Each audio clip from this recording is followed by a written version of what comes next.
Bismillahirrahmanirrahim. Assalamualaikum warahmatullahi wabarakatuh. Salam dan bahagia. Waalaikumsalam warahmatullahi wabarakatuh. Salam. Baik, kami di sini dari kelompok 4 akan mempresentasikan hasil kerja kami yang berjudul Polusi Air, yang beranggotakan Rini Kartini dengan NIM 2017-016022, Dewi Eliawati dengan NIM 2019-016001, dan saya sendiri, Alda Fizalawara, dengan NIM 2019-016011, dan Nur Isnaini Rahmawati dengan NIM 2019-016035. Baiklah, langsung saja materi akan dipaparkan oleh teman saya kepada Nur Isnaini. Saya persilahkan.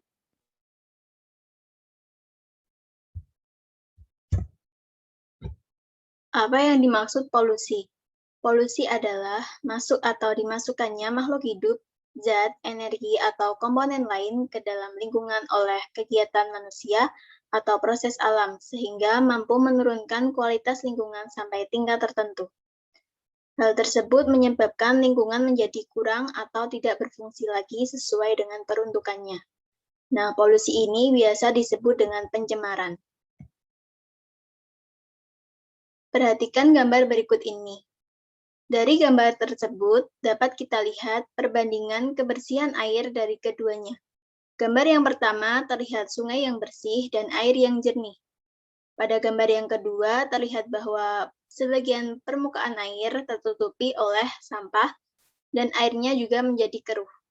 Gambar yang kedua inilah yang merupakan contoh polusi air. Kemudian, pengertian polusi air. Polusi air adalah penyimpangan sifat-sifat air dari keadaan normal, bukan dari kemurniannya.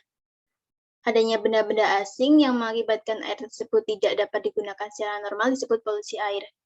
Nah, air yang tersebar di alam tidak pernah terdapat dalam bentuk murni, tetapi bukan berarti semua air sudah terpolusi. Sebagai contoh, meskipun di daerah pegunungan atau hutan yang terpencil dengan udara yang bersih dan bebas dari polusi, air hujannya selalu mengandung bahan-bahan terlarut seperti CO2, O2, N2, serta bahan-bahan tersuspensi seperti debu dan partikel-partikel lainnya yang terbawa dari atmosfer. Selanjutnya, air minum pun bukan merupakan air murni. Meskipun bahan-bahan tersuspensi dan bakteri mungkin telah dihilangkan dari air tersebut, tetapi air minum mungkin masih mengandung komponen-komponen terlarut. Dari contoh-contoh tersebut, dapat disimpulkan bahwa air yang tidak terpolusi tidak selalu merupakan air murni, tetapi air tersebut juga tidak mengandung bahan-bahan asing tertentu dalam jumlah yang melebihi batas yang ditetapkan, sehingga air tersebut dapat digunakan secara normal untuk keperluan tertentu, misalnya untuk air minum, mandi, kehidupan hewan air, pengairan, dan keperluan industri.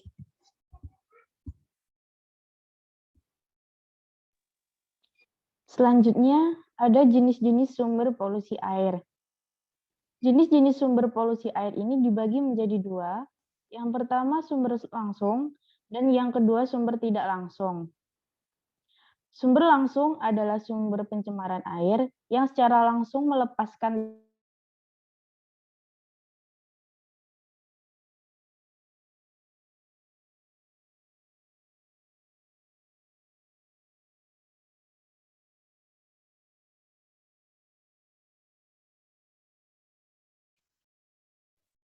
Contoh sumber langsung sendiri itu seperti limbah pabrik, limbah domestik berupa buangan tinja, dan buangan air bekas cucian, dan sampah. Sedangkan untuk contoh sumber tidak langsung yaitu limbah industri maupun limbah domestik yang meresap melalui tanah, kemudian menjadi air tanah, dan mengalir ke sungai ataupun perairan lain.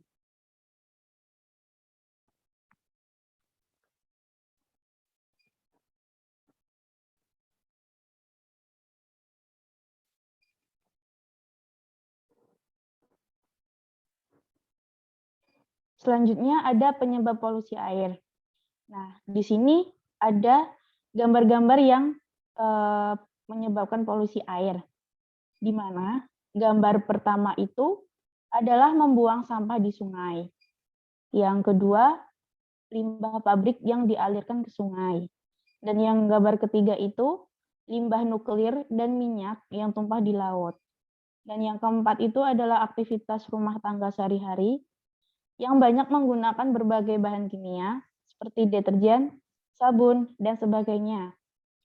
Untuk gambar yang kelima itu adalah penggunaan bahan peledak untuk penangkapan ikan. Dan gambar yang terakhir itu adalah sisa ternak dan kotoran ternak yang dibuang di air.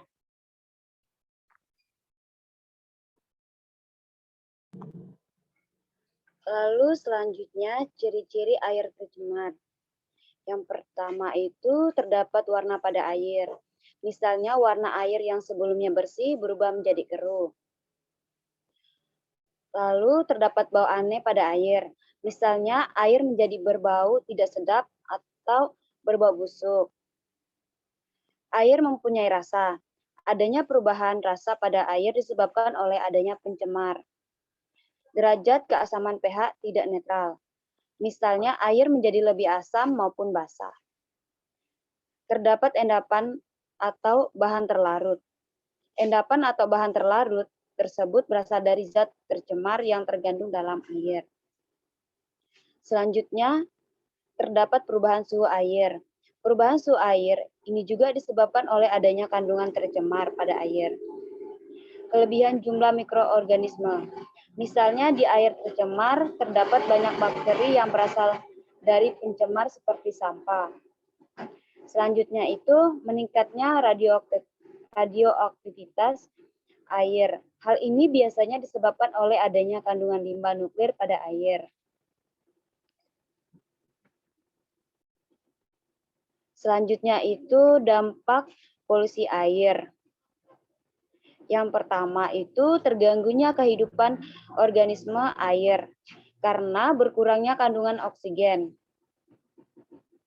Pendangkalan dasar perairan disebabkan oleh banyaknya polutan yang mengendap di perairan. Menjadi wabah penyakit. Banyak sekali jenis penyakit yang dapat muncul akibat adanya polusi air. Sebagian penyakit yang sering muncul adalah kategori penyakit kulit dan juga pencernaan. Kerusakan ekosistem. Terjadinya karena banyak binatang dan tumbuhan air yang mati. Lalu, eutrofikasi, yaitu terjadinya ledakan tunggang dan tumbuhan air. Air menjadi kotor sehingga tidak layak digunakan. Yaitu bahkan tidak sehat apabila dikonsumsi. Menurunkan kualitas air tanah.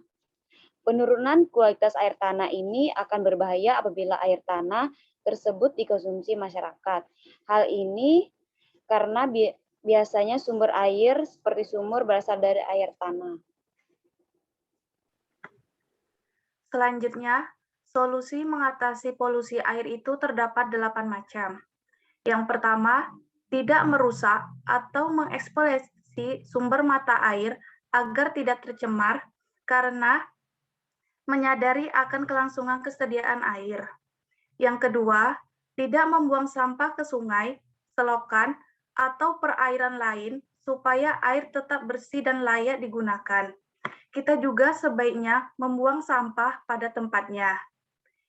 Yang ketiga, mengurangi intensitas limbah rumah tangga dengan cara mengolahnya atau mengurangi penggunaannya. Yang keempat, melakukan penyaringan limbah pabrik sehingga limbah yang nantinya bersatu dengan air sungai bukanlah limbah jahat perusak ekosistem. Selanjutnya yang kelima, mengurangi penggunaan pestisida pembasmi serangga dan menggantinya dengan pupuk kompas.